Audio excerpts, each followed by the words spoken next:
The Generals of the Yang Family, Chapter 36. Picture a terrifying, practically invincible, magical military array. Right, something completely impenetrable. Exactly. It's surrounded by dark fog, it's manned by veteran warriors, and it is just steeped in ancient sorcery. Now, picture that exact same fortress being completely defeated. And not by the methods you'd expect either. No, not at all. Not by a brilliant cavalry charge, not by a barrage of flaming arrows, and definitely not by a heroic sword fight.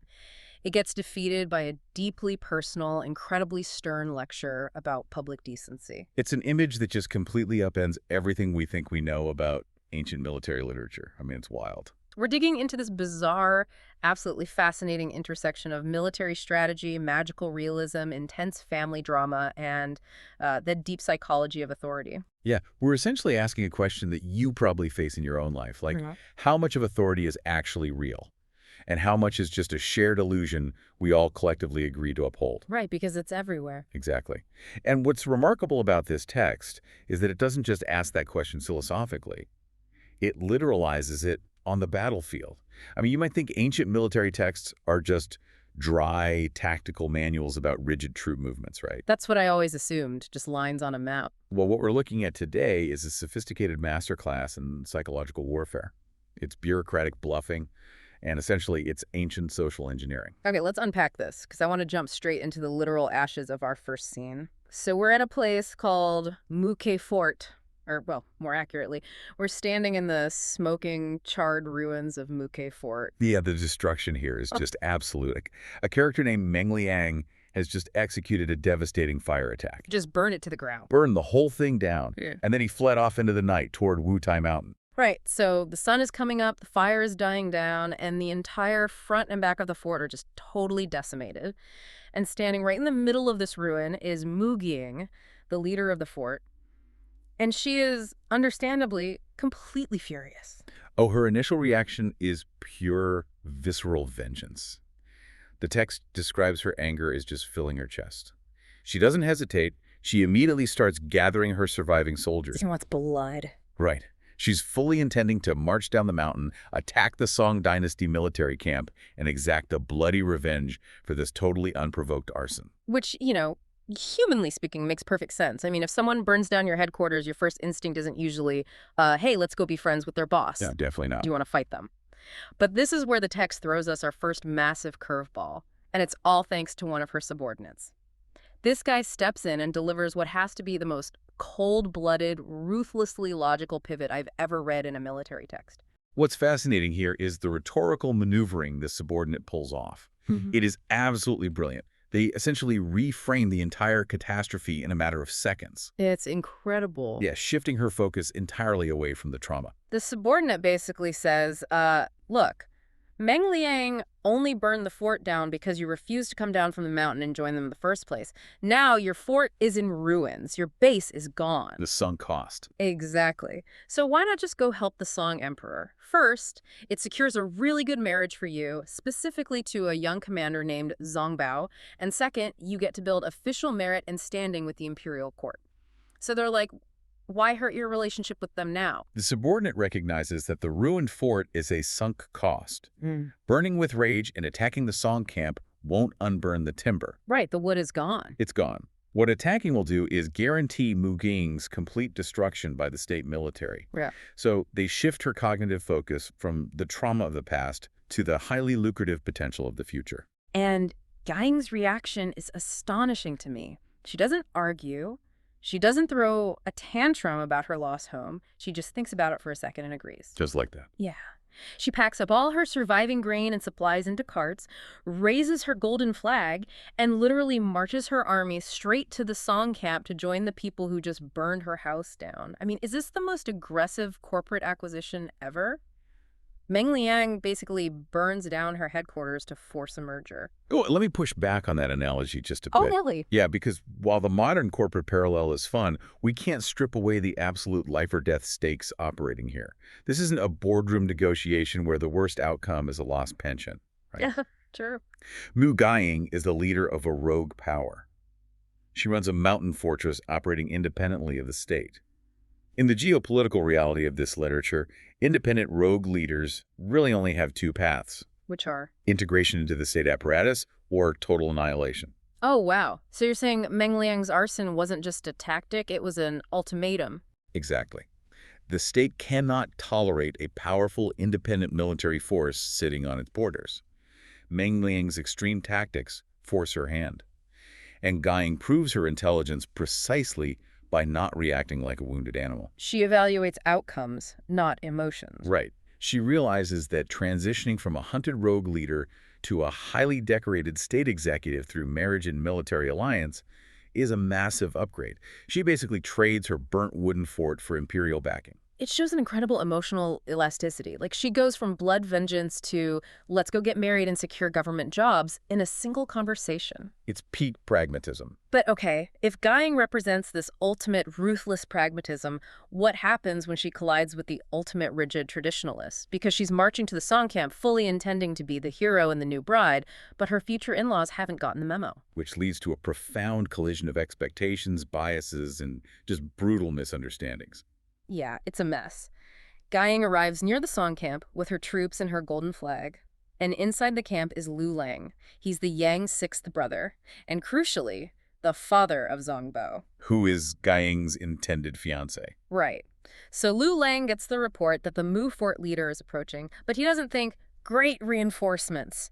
He assumes the absolute worst. He immediately brands her a cheap base woman who is only coming to seduce his son and ruin the army's discipline. Notice how his strategic intelligence is completely blinded by his patriarchal anxiety. Totally blinded. He doesn't view her as a rival general or a displaced leader seeking asylum or even a tactical asset. He reduces her entirely to a disruptive, seductive force. He projects all his institutional fears about female influence onto her before she's even spoken a single word. And he acts on that flawed intelligence immediately. He rides out with 5,000 troops and starts screaming at her to retreat or die. Now Guiying is furious. As she should be. Right. She's thinking, I just swallowed my pride, abandoned my ruined home, came here to help you, and you're insulting me. So they fight.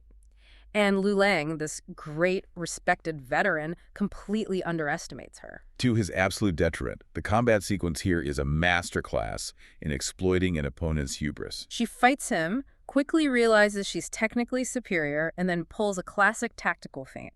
She pretends to lose, turns her horse to run, and when he inevitably chases her because he's absolutely certain he should be beating her, she turns around. And just takes him out. Yeah, she shoots him right in the left arm with an arrow, knocks him off his horse, captures him, and drags him back to her camp as a prisoner. It's a spectacular failure on his part, driven entirely by his own prejudice. He just rushed in blind. But the real kicker is the reveal. So she has him tied up in her camp, and suddenly, Meng Liang, the guy who burned her fort down, and Yang's fifth brother arrive at her camp. Guiying goes out to meet them, and Meng Liang points to the prisoner and asks why she captured his boss. This is where it gets so tense. Guiying says, "Who is this guy?" And Meng Liang replies, "That is your fiancé's father." The realization must have been a bucket of ice water. The text says she panics. I mean, she realizes she just shot and hogtied her future father-in-law. And she doesn't try to negotiate or hold it over him. She immediately jumps off her horse, unties him herself, puts him in the seat of honor, and physically bows down to beg for his forgiveness, claiming she didn't recognize him. Now, let's pause and unpack the social dynamics happening in this exact moment, because it's incredibly illuminating for you as a listener trying to understand the worldview of this text. Please do. Think about what just happened physically. Guiying absolutely demolished Lu Lang in combat. She outsmarted him, outfought him, and took him prisoner. In a pure, objective martial sense, she is the superior power. Right. She won the fight fair and square. If this were just about who is the strongest warrior, she's the boss now. But the moment the familial relationship is revealed, the physical reality of her victory is instantly overridden by the social reality of their relationship. It's like a switch flipped. Instantly, she submits to the traditional hierarchy. She doesn't bow because he beat her. She bows solely because of his status as the father of her betrothed. In this universe, martial prowess ultimately bows to filial piety. The social structure is a heavier, more binding force than physical violence. Okay, I'm tracking with you, but I have to wonder, is she actually bowing to filial piety, or is this just more of her extreme pragmatism? Like, she knows she can't marry Zongbao and get that state integration if she executes his dad, right? Isn't this just another corporate pivot? Oh, that's a fantastic distinction. It's Yeah. likely a synthesis of both. She understands the rules of the game she just opted into. By bowing, she isn't necessarily admitting he's a better person. She's demonstrating to the Yang family that she understands and will submit to the Confucian social order. She's proving she can be a team player. Exactly. And the proof that her strategy works is how the Yang matriarch, the Lingpo, who is the ultimate authority figure in the family, reacts when they all get back to camp. She doesn't scold Guiying for shooting her son. She actually praises Guiying. Which is such a twist. It really is. She looks at this incredibly dangerous, capable woman who just humiliated her son and says, "This girl is the perfect match for my grandson." Because the matriarch represents the ultimate pragmatism of state survival. She looks past Lu Lang's bruised male ego and sees the raw tactical asset they just acquired. She sees the value. Right. The state needs Guiying's strength more than it needs to coddle Lu Lang's pride. Results matter more than tradition at the highest levels of leadership. Okay, so the state has acquired this absolute powerhouse in Mu Guiying. But meanwhile, the guy she's supposed to marry, the young commander Zongbao, is dealing with some serious issues of his own. He really is. While Guiying is out here shooting veterans and forcing strategic alliances, Zongbao is currently struggling with a severe, life-threatening case of literal imposter syndrome. Which manifests on the battlefield in a way that is both bizarre and completely logically consistent within the text's universe. So let's set the scene. Zongbao goes out to scout the enemy's formation, the Heavenly Gate Array. He rides out on this beautiful white horse, which previously belonged to the enemy's Empress Xiao. Very prestigious horse. Right, so he's looking the part of the gleaming young hero. But then the enemy general, Han Yanshu, rides out, takes one look at him, and just screams at the top of his lungs, "Smell of milk, coward, don't run." Calling him a wet behind-the-ears kid. Exactly. And the result is baffling. The sheer volume, the shock, the psychic weight of this yell, it causes Zongbao to literally fall off his horse. He faints dead away on the battlefield. Out cold? His generals have to drag his unconscious body back to camp, and he has to be revived with a magical pill from a Taoist Zong. I mean, the great hero just gets yelled at, falls off his horse, and passes out. This is like a young tech CEO stepping out for a massive keynote presentation, hearing one heckler in the back row call him a rookie, and immediately fainting into a coma on stage. I love that modern analogy, but we need to dig into the metaphysics of why this happens. When they revive him, the generals are incredibly worried. They point out the obvious. If he passes out from a single insult before the swords even clash, how is he ever going to command an army? Yeah, you can't have a fainting general. Right. But Taoist Zong steps in and explains that Zongbao didn't fall because he's physically weak or cowardly. He fell because he isn't a full age. Precisely. In the philosophical framework of the Song dynasty as presented in this text, age and spiritual maturity aren't just numbers. They act as a literal, tangible shield against an enemy's aggressive aura.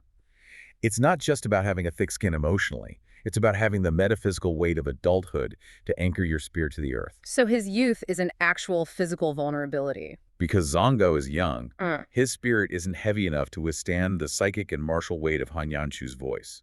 That yell wasn't just loud. It carried the crushing, murderous intent of a seasoned veteran. Zongbao's imposter syndrome, his internal subconscious knowledge that he's essentially a kid playing general, makes his spirit fundamentally brittle. The enemy called him a child, and his spirit collapsed because, on some deep level, it knew the enemy was right. That's fascinating. It takes that internal nagging feeling of, I don't belong here, I'm a fraud, and weaponizes it. Like, if you don't truly believe you have the authority to be in the room, an enemy who does possess that authentic authority can just blow you over. And that presents an immediate, critical, logistical crisis for the Song army. You have a commander whose very lack of years makes him metaphysically fragile, and the enemy array is right outside. Right. You can't exactly just wait around for 5 years to let him mature. You need a commander right now. And the solution they come up with leads to one of the most conceptually wild rituals in the entire text. They decide to hack his authority. It's a profound demonstration of how power and authority are actively constructed, rather than innate. Taoist Zhang says Zongbao needs to be granted a heavy title, but more importantly, he needs to be granted his adult years by the emperor himself. So, Emperor Zenzong and his advisor, the 8th Prince, devise this massive ritual. It's quite the production. It takes them 2 days to build a 3-tier altar representing heaven, earth, and man. They set up 5 colored flags, blue, yellow, red, white, and black, to mimic a legendary ancient hero named Han Xin. Why all the highly specific set dressing? Because they aren't just casting a magic spell. They are engineering a psychological reality. By invoking the heaven-earth-man triad, they are aligning Zongbao with the fundamental cosmic order. Okay. And by mimicking Han Xin, who is one of the most brilliant and famous military commanders in Chinese history, they are tapping into a deeply ingrained cultural memory of absolute success. They are setting a stage designed to project maximum historical and cosmic weight. And then they bring Zongbao up to the altar. The emperor personally grants him this incredibly aggressive title, Heaven-Frightening Overlord, Zilao Conquering Formation-Breaking Upper General. Every single character in that title is chosen to project overwhelming psychic force. But the title alone isn't enough to cure the smell of milk vulnerability. This is where it's really strange. The emperor announces that because Zongbao is young, he, the emperor, is going to donate 1 year of his own age to Zongbao. That's right. And then the 8th Prince chimes in and says, well, if the emperor is donating a year, the gathered ministers will collectively donate another year. They are literally pooling their conceptual age. Yes, they do the math right there on the altar. Zongbao's actual age plus the emperor's donated year plus the minister's donated year makes Zongbao officially 16 years old in the eyes of the cosmos. He's magically aged up. Exactly. He is now mathematically a full adult. And the text says this specific ritual gives him 10,000 times the aura. They essentially crowdfunded his puberty. I see the humor in crowdfunding puberty, but let's look at the underlying statecraft here. What is happening on that altar is a meticulous psychological mechanism designed to unify the army and fortify the commander's mind. Think about what authority actually is. You can't put authority under a microscope. It's an agreed-upon fiction. Right. It only exists because everyone in the room agrees it exists. Exactly. By having the emperor and the ministers, who are the physical embodiment of the state and the law, stand on a cosmically aligned altar and publicly invest their own age into Zongbao, they are creating an unbreakable shared reality. They're showing the entire army, we are putting our literal life force and our legal authority into this boy. So for the soldiers watching, Zongbao isn't a fragile kid anymore. He's a walking vessel for the state's collective will. The emperor said he's 16, therefore, by imperial decree, the universe itself must treat him as 16. And crucially, it works on Zongbao himself. His imposter syndrome vanishes because the highest power in the land just handed him a certified cosmic receipt that says, you are a fully grown overlord. A cosmic receipt, I love that. It's the ultimate placebo effect, institutionalized. If everyone believes the placebo is real, the magic actually functions. So the next time the enemy shouts at him, they aren't shouting at a young boy. They're shouting at the combined conceptual age and authority of the entire Song dynasty. That's brilliant. Okay, so Zongbao is mentally armored up. He's got his crowdfunded age, his heaven-frightening title, and he's ready to take command. He's prepared. But before they can attack the Heavenly Gate Array, they need intelligence. They need to know how this magical fortress actually works. Which brings us to a sequence that brilliantly exposes the vulnerabilities of massive, complex organizations. Zongbao decides to send a scout, Zhao Zan, to go look at the enemy's magical array. Now, normally, when you send a scout into a dark, magical enemy fortress, you expect stealth, right? You expect hiding in the shadows, climbing walls in the dead of night, avoiding patrols. But Zhao Zan doesn't do any of that. No, he takes a shockingly direct, almost mundane approach to penetrating an invincible magical defense. He talks to a subordinate named Jiang Hai, and Jiang Hai says, look, if we just try to sneak in, we'll get caught. But my dad used to be a eunuch in the enemy's court, working directly for their Empress Shao, so I know exactly what her official royal seal looks like. A very convenient connection. Extremely. So what do? They forge an imperial edict, they carve a fake stamp, slap it on an official-looking piece of paper, and Zhao Zan just marches right up to the front door of the terrifying enemy camp in broad daylight. The audacity is remarkable. Let's look at what he's walking up to. He approaches the Iron Gate Array, which is guarded by a fierce general named Ma Rong, whose defenses are described as being tight as an iron barrel. Right, and Zhao Zan just walks up, waves this fake piece of paper and says, the Empress sent me to inspect the troops. And Ma Rong, this terrifying guardian of a magical iron barrel, says, oh, let me see the paperwork. He looks at the fake seal, nods, and literally opens the gate and lets an enemy general walk right in. Ma Rong doesn't question the logic of the situation at all. He only verifies the stamp. And it keeps happening. Zhao Zan walks over to the blue dragon array. The guardian there, a guy literally named the Ironhead Tai Sui, yells at him, "Who dares disturb this place?" Zhao Zan flashes the fake edict.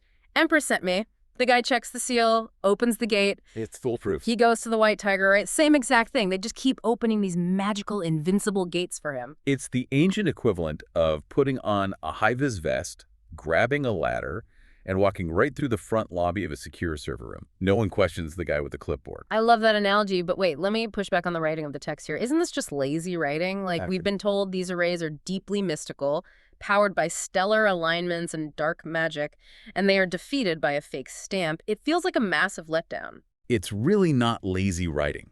It's a profoundly sharp critique of rigid hierarchical systems. The authors of this text clearly understood a fundamental truth about human organization.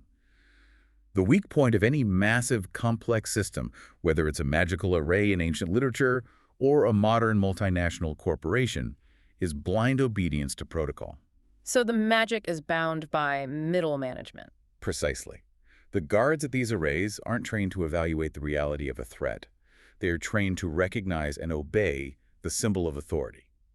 When you build a system where questioning orders is punished and where power flows strictly from the top down, you make it incredibly easy for a bad actor with a fake badge to walk right through your strongest defenses.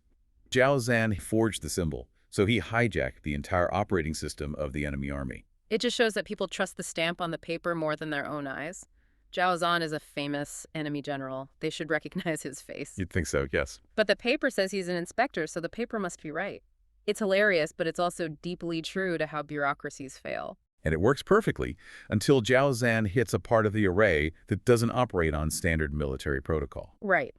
Zhao Zan is having the time of his life, bluffing his way through the Iron Gate, the Blue Dragon, the White Tiger, just strolling through, checking things off his mental list.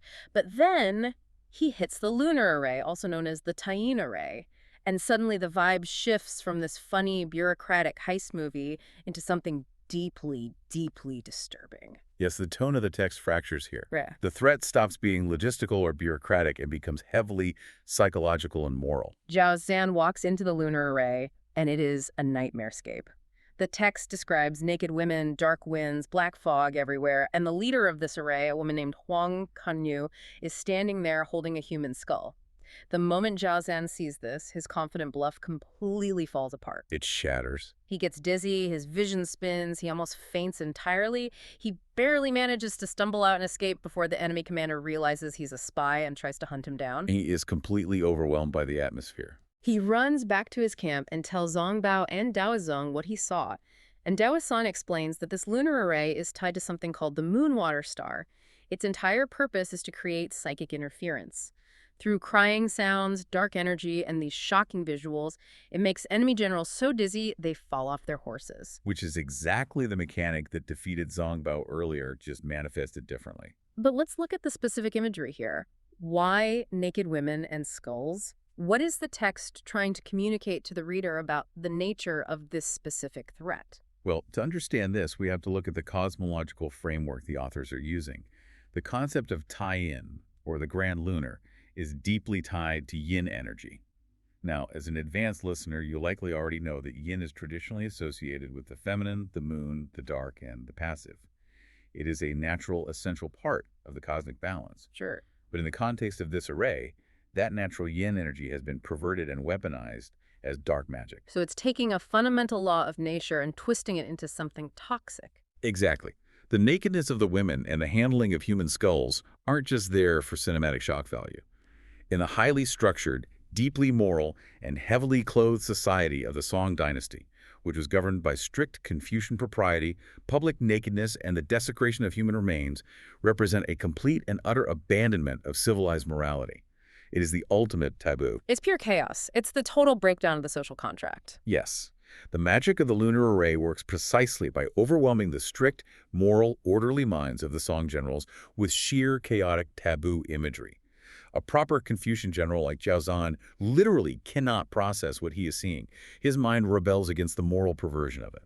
The dissonance between his structured worldview and the absolute chaos in front of him causes the dizziness and the physical collapse. It's basically a psychological denial of service attack. The array throws so much inappropriate, chaotic, morally offensive data at his brain that his moral operating system just crashes. That's a highly accurate way to frame it. The lunar array isn't attacking their bodies with swords or arrows, it is attacking their moral foundation. It is using shame and shock to bypass their physical armor, and that's why Taoist Zong tells Zongbao, we have to break this array first. Because if you leave this chaotic moral corruption intact, it will continuously undermine the mental stability of the entire army. Makes sense. You cannot fight a physical war if your army's psychological foundation is rotting. But you can't just hit a denial of service attack with a sword.